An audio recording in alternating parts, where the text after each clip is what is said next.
Bienvenue sur le chemin de la foi, chers amis. Aujourd'hui, plongeons ensemble dans la profondeur spirituelle du psaume 30, un hymne de louange et de reconnaissance. Dans ce moment de méditation, explorons les versets de ce psaume, découvrant la grâce, la guérison et la joie qui émanent de la relation entre l'âme humaine et le divin. Sans plus attendre, entrons dans la richesse poétique et spirituelle du psaume 30 en français. Mais avant de commencer, nous vous invitons à cliquer sur j'aime et à vous abonner à la chaîne pour que nous puissions grandir ensemble dans la grâce. Le psaume 30, attribué au roi David, est un hymne de gratitude et de louange, reflétant la reconnaissance pour la délivrance divine. Ce texte poétique et spirituel invite à la réflexion sur la relation entre l'humanité et la transcendance. Examinons de plus près chaque verset pour saisir la richesse de son message. Dans le premier verset, David commence par exalter la joie résultant de sa délivrance. « Je t'exalterai, Seigneur, car tu m'as relevé » traduit une profonde reconnaissance envers Dieu, illustrant comment la foi peut transformer les moments de détresse en occasion de louange. Le deuxième verset exprime un appel à l'aide divine dans les moments de nécessité. « Éternel, mon Dieu, je t'ai crié à l'aide, et tu m'as guéri » résonne comme un témoignage de la puissance de la prière et de la confiance en Dieu comme guérisseur. David implore la miséricorde divine dans le troisième verset, soulignant la vulnérabilité de l'humanité face aux épreuves. « Éternel, tu as fait remonter mon âme du séjour des morts » évoque une image poignante de la grâce divine ramenant la vie à l'âme désespérée. Le quatrième verset invite à la louange, soulignant l'éphémérité de la colère divine. Chantez à l'Éternel, vous qui l'aimez, célébrez par des louanges sa sainteté incite à une réponse joyeuse envers le Créateur, rappelant la constance de son amour. Le verset 5 renforce l'idée que la colère divine est passagère, contrastant avec la vie entière dédiée à sa faveur. Car sa colère dure un instant, mais sa grâce toute la vie offre une perspective réconfortante sur la nature miséricordieuse de Dieu. David partage une expérience personnelle de détresse dans le sixième verset, évoquant une nuit de pleurs transformée en allégresse matinale. Le soir, il y a des pleurs, mais le matin, ce sont des cris de joie illustrent la transformation possible à travers la foi. Le septième verset proclame la sécurité en Dieu, comparant sa faveur à une montagne inaccessible. Éternel, dans ta bienveillance, tu m'as affermi comme une montagne, témoigne de la stabilité que la foi en Dieu offre dans les moments d'instabilité. En conclusion, le psaume 30 offre une méditation profonde sur la relation entre l'humanité et la divinité. La gratitude, la confiance en Dieu comme guérisseur, la louange joyeuse et la sécurité dans sa bienveillance sont des thèmes centraux qui résonnent à travers ces versets intemporels. Que cette exploration enrichisse notre compréhension spirituelle et nourrisse notre croissance dans la foi. Maintenant, nous allons prier. Nous t'exaltons, ô Seigneur, car tu es celui qui relève nos âmes dans les moments de désespoir. Que notre cœur déborde de gratitude pour ta grâce qui nous élève au-dessus de nos circonstances. Entends notre cri à l'aide, ô Dieu, car tu es notre guérisseur. Dans nos moments de faiblesse, sois notre force. Que notre confiance en toi soit inébranlable, sachant que tu réponds à ceux qui t'appellent.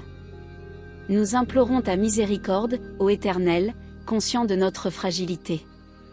Que ta grâce nous relève des abîmes de nos propres erreurs et nous ramène vers toi, notre refuge et notre réconfort. Nous chantons à l'Éternel, car tu es digne de louange. Que nos louanges soient une offrande sincère, célébrant ta sainteté et reconnaissant la constance de ton amour. Nous méditons sur la nature éphémère de ta colère, ô Dieu, et nous nous réjouissons de la durée infinie de ta grâce. Que notre vie entière soit un hymne à ta bonté qui demeure pour toujours. Dans les nuits de pleurs, sois près de nous, ô Dieu. Transforme nos peines en joie, et que nos cris trouvent écho dans la lumière de ton amour au matin. Affermis-nous comme une montagne, ô Éternel, dans ta bienveillance. Que notre confiance en toi soit aussi inébranlable que les sommets les plus élevés, car tu es notre roc et notre sécurité. En conclusion, nous nous prosternons devant toi, ô Dieu, avec un cœur reconnaissant. Que notre vie soit un témoignage de ta grâce transformative, et que, dans toutes les saisons de notre existence, nous puissions chanter avec allégresse, « Éternel, mon Dieu, à jamais je te louerai. » Amen. N'hésitez pas à ajuster cette prière selon vos propres convictions et la manière dont vous souhaitez exprimer votre spiritualité. Au cœur de la nature tumultueuse, la voix de l'Éternel résonne avec une majesté inégalée. Elle appelle les anges célestes à l'adoration, une symphonie céleste honorant la grandeur du Tout-Puissant. Sa voix, puissante comme la tempête qui ébranle les cèdres du Liban, se fait entendre. Elle fracasse les arbres avec une force irrésistible, rappelant la souveraineté de celui dont la voix peut tout plier sur son passage. Tel un éclair dans la nuit, la voix de l'Éternel retentit, brisant les cèdres et faisant tourbillonner les jeunes taureaux.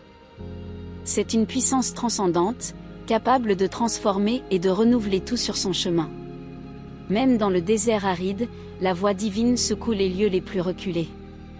Les biches bondissent à l'appel de l'eau vive, une image de renouveau au milieu de la sécheresse, témoignant de la capacité de la voix de l'Éternel à restaurer et à rafraîchir. La souveraineté de l'Éternel s'étend sur les eaux tumultueuses, symbolisant un contrôle divin sur les éléments chaotiques de la vie. C'est une proclamation de paix au milieu des tempêtes, une assurance que rien ne peut échapper à la main du Créateur. Ainsi, en réponse à cette voix, nous nous prosternons. Que nos vies soient une adoration continuelle, une reconnaissance de la grandeur et de la puissance de celui qui parle à travers les cieux et la terre. Ô Éternel, je t'exalte, car tu m'as relevé. Et je ne veux pas que mes ennemis se réjouissent de ma chute. Ô Éternel, mon Dieu, j'ai crié à toi à l'aide. Et tu m'as guéri de mes maux. Éternel, tu as fait remonter mon âme du séjour des morts. Tu m'as préservé de descendre dans la fosse.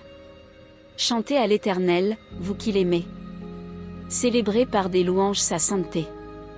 Car sa colère dure un instant, mais sa grâce toute la vie. Le soir, il y a des pleurs, mais le matin, ce sont des cris de joie. Quant à moi, dans ma tranquillité, je disais: je ne serai jamais ébranlé. Éternel, dans ta bienveillance, tu m'as affermi comme une montagne. Mais tu as caché ta face, et j'ai été troublé. Je t'invoque, ô Éternel, je crie à toi à l'aide. Je dis: quel profit y a-t-il dans mon sang, si je descends dans la fosse? La poussière peut-elle te célébrer, proclamer ta vérité? Écoute, Éternel, sois favorable à moi, Éternel, sois mon secours. Tu as changé mon deuil en une danse. Tu as dénoué mon sac et ma ceint de joie. Afin que mon cœur te chante des louanges et ne soit pas muet. Éternel, mon Dieu, à jamais je te louerai. Que la paix de notre Sauveur Jésus-Christ soit avec tous ceux qui ont regardé cette vidéo. N'hésitez pas à laisser votre demande de prière dans les commentaires, ce sera un plaisir d'intercéder ensemble devant Dieu.